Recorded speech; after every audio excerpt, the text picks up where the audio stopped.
Hello friends. Current affairs के series में select effort क्या लेकर आए हैं आपके लिए, क्या क्या हाइलाइट्स हैं, नेशनल इंटरनेशनल स्पोर्ट्स या फिर ट्रेंडिंग क्या है। चलिए आज शुरू करते हैं और देखते हैं पहला पॉइंट क्या आ रहा है यहाँ पे। और यहाँ पर आ रहा है first point, which countries instant payment platform आनी was linked with India's UPI. अब इंडिया का यूपीआई पूरी दुनिया में फैल रहा है, एक कंट्री के बाद दूसरा कंट्री होता जा रहा है। तो रिसेंटली आपको ये बताना है कि किस कंट्री का इंस्टेंट पेमेंट प्लेटफॉर्म जो आनी नाम से है वो इंडिया के यूपीआई के साथ लिंक किया गया है। और यहाँ 4 ऑप्शन है आपके पास, यूएई, कतर, यूके या फिर इजराइल। और राइट आंसर है A option, United Arab Emirate यानी नंबर 1। चलिए इसके हम टेकअवेज देखते हैं। India and UAE exchange linking their instant payment platform UPI of India and ANI of UAE. This initiative aims to enhance financial connectivity between the two countries, facilitating seamless cross-border transactions. चलिए अगला point देखते हैं और ये जबरदस्त news है यहाँ। Which country is set to launch its first luxury train, the Dream of the Desert? The Dream of the Desert नाम से एक लग्जरी ट्रेन इनमें से किस कंट्री ने शुरू किया है? सऊदी अरेबिया, इजिप्ट, टर्की या फिर यूएई। और राइट आंसर है A option, that is Saudi Arabia. Takeaways देख लेते हैं। Saudi Arabia is preparing to start its first luxury train, the dream of desert, marking the first luxury train in the Middle East. This initiative aims to offer travellers a unique journey through the kingdom, highlighting its cultural and historical landmarks. Next point आ रहा है, to which country did Union Sports Minister Anurag Singh Thakur hand over the Chess Olympiad torch? तो chess olympiad अभी India में हुआ था, अब ये किस कंट्री में होगा अगली बार, वो यहाँ पर आपको बताना है। 4 ऑप्शन यहाँ पे और देखते हैं। राइट आंसर इसका बी ऑप्शन है, दैट इज हंगरी। हंगरी में ये खेला जाएगा अगला टूर्नामेंट। तो union minister Anurag Singh Thakur handed over the Chess Olympiad torch to Budapest, Hungary, the host city for the 45th edition of Chess Olympiad. This ceremony celebrated chess as an intellectual sport, reflecting its significance in India's heritage. अगला point है यहाँ पे, which country declared a national emergency due to mysterious oil spill off its coast? एक country के coast पे एक जहाज उलट जाने से उससे काफी सारे तेल पानी में चले गए और इससे काफी नुकसान हुआ। तो ये किस कंट्री में ऐसा हुआ है? और राइट आंसर इसका D option, Trinidad and Tobago. वहां पर ये देखिए, ये ऑयल टैंकर उलट गया है समुद्र में और इससे काफी जीव जंतु जो समुद्र में रहते हैं उनका भारी नुकसान हुआ। टेकअवेज देखते हैं। Trinidad and Tobago declared a national emergency following a major oil spill off its coast affecting 15 kilometres of coastlines. Prime Minister Keith Rowley announced measures to contain the spill, although the origin of the overturned vessel responsible remains unknown. तो अभी तक पता नहीं चला कि ऐसा हुआ क्यों। अगला पॉइंट आ रहा है, in which state is कन्या सुमंगला योजना scheme being implemented with an increased grant of rupees 25,000 per beneficiary? तो ये कन्या सुमंगला योजना किस स्टेट ने शुरू किया? और राइट आंसर है C option, Uttar Pradesh. Uttar Pradesh intends to raise the grant under the Kanya Sumangala योजना फ्रॉम ₹15,000 to 25,000। 10,000 अब ज्यादा मिलेगा पर beneficiary annually, effective from April. This initiative aims to provide increased financial support to daughters in the state. Additionally, the government has already provided rupees 15,000 annually to more than 17 lakh daughters through this initiative. तो friends, select effort के इस initiative को अगर आपको अच्छा लगता हो, अगर सारे पॉइंट्स आपके लिए काम आने वाले हैं आने वाले एग्जाम्स के लिए, तो इसे सब्सक्राइब करना बिल्कुल ना भूलें। अभी तक नहीं किया है तो अब कर लीजिए। और चलिए इसके साथ ही हम अगले क्वेश्चन पे चलते हैं। According to the Delhi High Court order, what age range is permitted for female to undergo surrogacy under the surrogacy regulation act 2021। यानी अब सरोगेट वुमेन होने के लिए किस एज ग्रुप का होना जरूरी है, उससे कम या ज़्यादा नहीं चलेगा। और राइट आंसर इसका D option, that is age 23 to 50। यानी अगर सरोगेसी करनी है किसी वुमेन को तो उसका एज 23 या उससे ज़्यादा और 50 या उससे कम होना चाहिए। The Delhi high court sought the center's response to a petition challenging the Surrogacy Act 2021, which permits female aged between 23 to 50 to undergo surrogacy. This age range was questioned by a couple, contesting that it infringes upon their right to procreation. अगला point है, in which year was the electoral bond scheme introduced in India? कब ये शुरू किया गया था electoral bond scheme? और right answer है सी ऑप्शन, दैट इज 2018 में ये स्टार्ट हुआ था। The electoral bond scheme was introduced in India in 2018 as a mechanism to clean financial contributions to political parties, representing a significant shift in political donations, reporting and handling in the country. ये शुरू इसलिए किया गया था कि political parties को जो भी कोई पैसा देता है तो ये बिल्कुल साफ सुथरा होना चाहिए, साफ सुथरा में पता चलना चाहिए कौन दे रहा है, किसको दे रहा है। According to an estimate, a total of 18,219 electoral bonds equivalent to a monetary value of 9,857 crore were successfully transacted during the period spanning from March 2018 to April 2022. अगला पॉइंट यहाँ पर आ रहा है, which Indian state has declared Gupteshwara Forest as its 4th biodiversity heritage site? Right answer है B option, that is Orissa. Takeaways देखते हैं।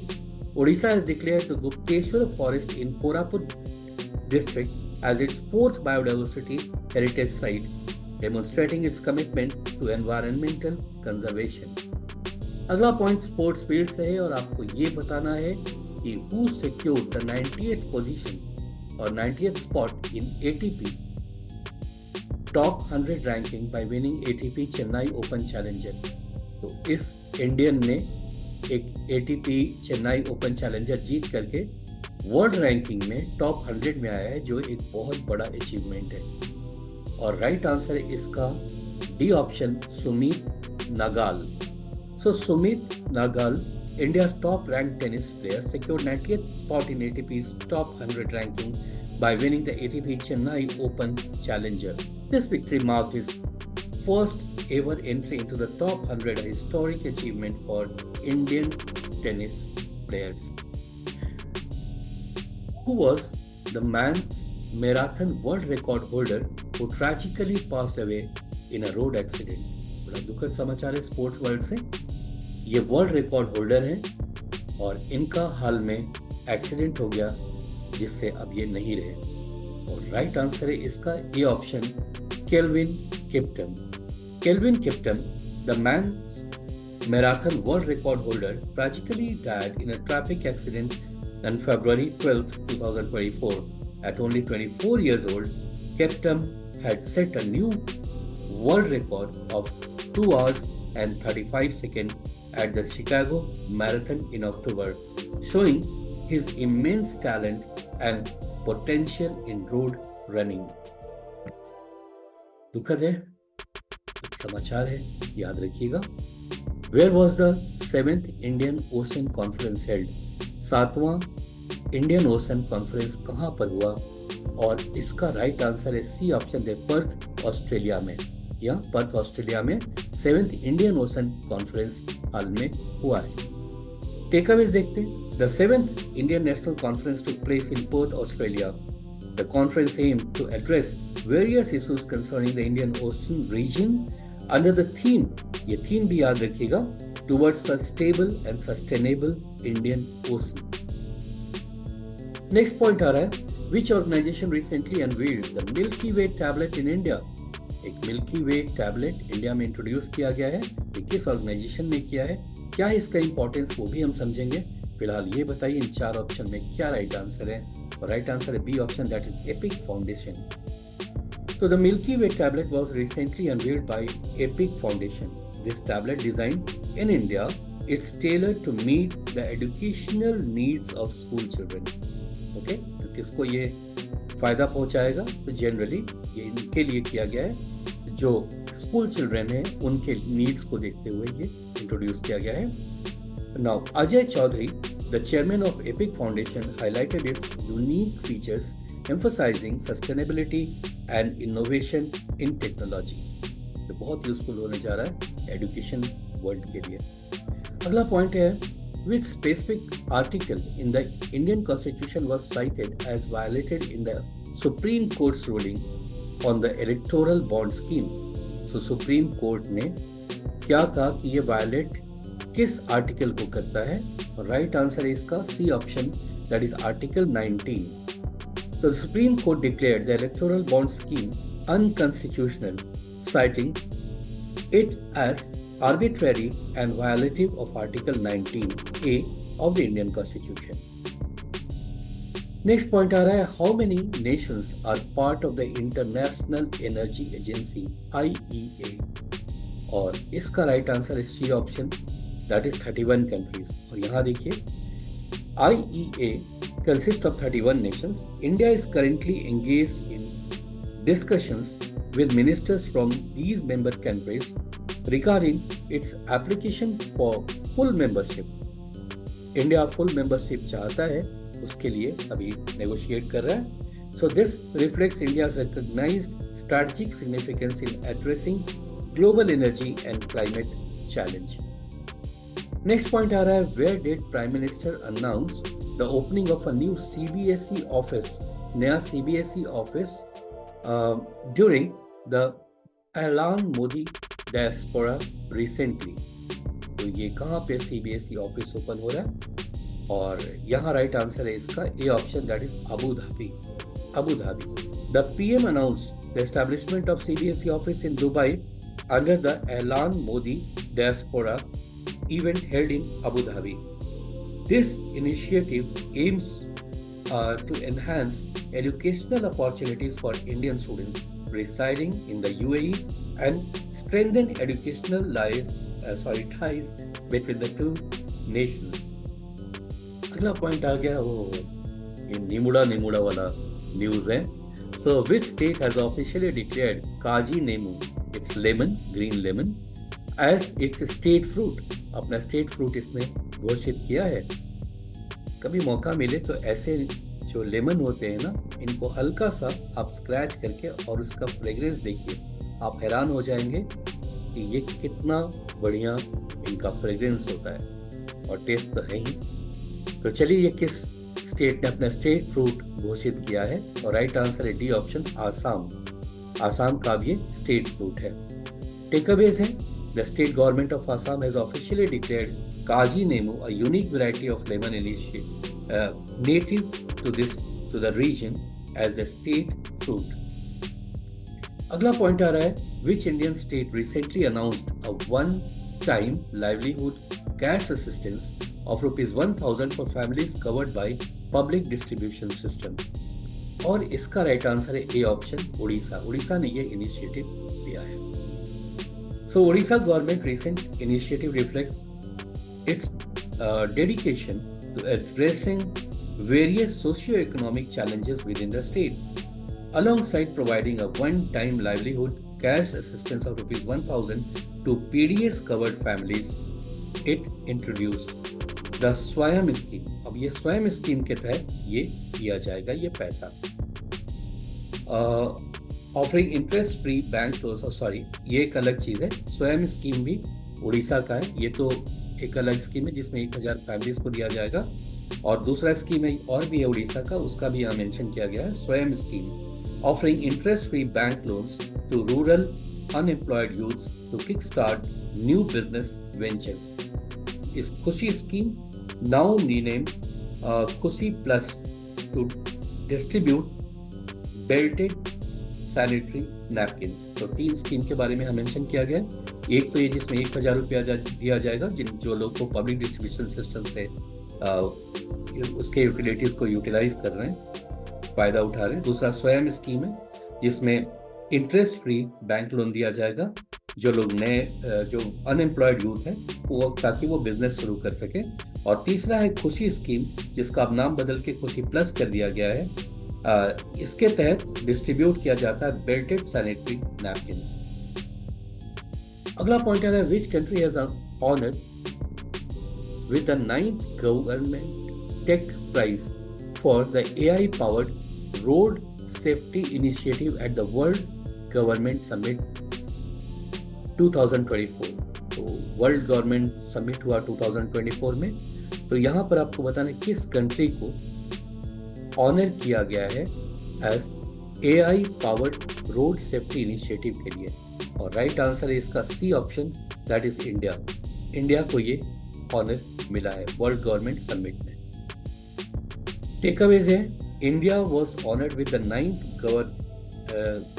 Government Tech Prize at the World Government Summit 2024 in the United Arab Emirates for its innovative use of artificial intelligence in enhancing government services, particularly in the field of road safety.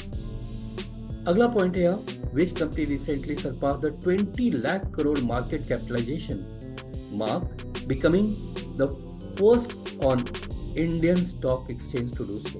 पहली बार कोई company 20 lakh crore के market capitalisation को cross किया है। और right answer है यहाँ ए option, that is Reliance industries. Right, चलिए अगले क्वेश्चन पे चलते हैं। Which organization unveiled the GROW initiative for agroforestry development aimed at revitalizing India's wastelands? और राइट आंसर है B option, that is NITI Aayog. तो फ्रेंड्स, यहाँ NITI Aayog, the premier policy think tank of government of India, launched the GROW initiative for agroforestry development, focusing on revitalizing India's wasteland। अगला point है, where was National Conference on APAR ID, that is Automated Permanent Academic Account Registry, One Nation, One Student ID Card, inaugurated by Dharmendra Pradhan. तो कहाँ पर ये शुरू किया गया है? और राइट आंसर है डी ऑप्शन, न्यू दिल्ली में। One nation one student ID ये शुरू किया गया है। टेकअवेज यहाँ, the national conference on APAAR one nation one student ID card was inaugurated by Dharmendra Pradhan, Union Minister of Education, Skill Development and Entrepreneurship in New Delhi।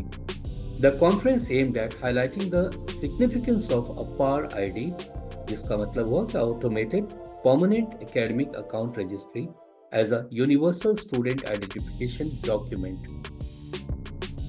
अब cricket world से एक news है दुखवरा, क्योंकि the oldest test cricketer who recently passed away at the age of 95। एक great cricketer थे India के और वे गुजर गए, तो जिनका ये फोटो है अगर आप पहचान लें। राइट आंसर है इसका A option, Dattaji Rao Gaikwad. Dattaji Rao Gaikwad. Dattaji Rao Gaikwad, renowned for his resilience and sportsmanship, passed away at the age of 95। Next point है, with which institution does Uttar Pradesh government plan to collaborate for enhanced disaster management? तो Uttar Pradesh government चाहता है कि अब disaster management और effective तरीके से किया जाए। इसके लिए इन चार में से किस ऑर्गेनाइजेशन से इसने हाथ मिलाया है? और राइट आंसर है डी ऑप्शन, IIT बॉम्बे के साथ। तो यहाँ पे this collaboration aims to minimise casualties and improve disaster preparedness by providing specialized training to the personnel and researching disaster root cause। Next point है, which city was recognized as a water warrior by Ministry of Jal Shakti for its efforts in water conservation? So water conservation को लेकर के किस city को water warrior के नाम से recognise किया गया, उसे महत्व दिया गया? तो राइट आंसर है यहाँ पर इसका B option, that is Noida. Takeaways देख लेते हैं। दिस रिकॉग्निशन अंडरस्कोर्स नोएडा's proactive measures in managing and conserving water resources, particularly through efficient wastewater treatment and reuse initiatives. जी हाँ, कल्चर से रिलेटेड अगला क्वेश्चन है, आपको बताना है कि सोनम लोसार एक न्यू ईयर फेस्टिवल है फॉर द तमांग कम्युनिटी। ये कहाँ मनाया जाता है? सोनम लोसार नाम से। और राइट आंसर इसका डी ऑप्शन, नेपाल में। जी हाँ, वैसे लोसार फेस्टिवल आपके नॉर्थ ईस्ट इंडिया में भी होता है, मगर यहाँ सोनम लोसार के नाम से नया साल मनाया जाता है और ये मनाया जाता है नेपाल में। Right? Sonam Losar is celebrated as a new year for Tamang community residing primarily in Nepal. In which city was the statue of General Bipin Rawat, India's first Chief of Defence Staff (CDS), पहले CDS थे ये, unveiled by Defence Minister Rajnath Singh? कहाँ पर इनकी एक मूर्ति लगाई गई है? राइट आंसर इसका देहरादून, या ये उत्तराखंड के ही रहने वाले थे, वहीं पर इनकी एक मूर्ति लगाई गई है। The statue of General Bipin Rawat, India's first Chief of Defence Staff, was unveiled by Defence Minister Rajnath Singh and Uttarakhand's Chief Minister Pushkar Singh Dhami at Tonbridge School in Dehradun. अगला point आ रहा है, in which Indian state the Chief Minister enhanced the monthly pension under the Madhu Babu Pension Yojana? तो मधु बाबू pension योजना के तहत जो pension दिया जा रहा है उसके पैसे को बढ़ा दिया गया। ये चार ऑप्शन है यहाँ। वैसे ये चीफ मिनिस्टर को पहचानते हैं तो बहुत आसान हो जाएगा आपके लिए इस क्वेश्चन का आंसर देना। और राइट आंसर है सी ऑप्शन, उड़ीसा। ये वहाँ के चीफ मिनिस्टर हैं। अब देखते हैं, द चीफ मिनिस्टर नवीन पटनायक, ये नवीन पटनायक है of Orissa, increase the monthly pension under the Madhu Babu pension योजना बाय ₹500 for 36.75 lakh beneficiaries. इतने लाभ, मोर देन 36 लाख बेनिफिशियरीज हैं, उनको अब जो पेंशन मिलेगा उसमें 500 ज्यादा करके मिलेगा। अगला पॉइंट आ गया, when marks the 45th birth anniversary of Sarojini Naidu celebrated as National Women's Day?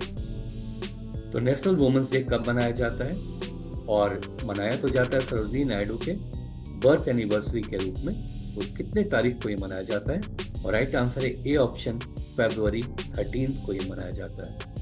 Friends, आइए इसका टेकअवेज देख लेते हैं। February 13, 2024 commemorates 145th birth anniversary of Sarojini Naidu. Recognized the National Women's Day, known as Nightingale of India.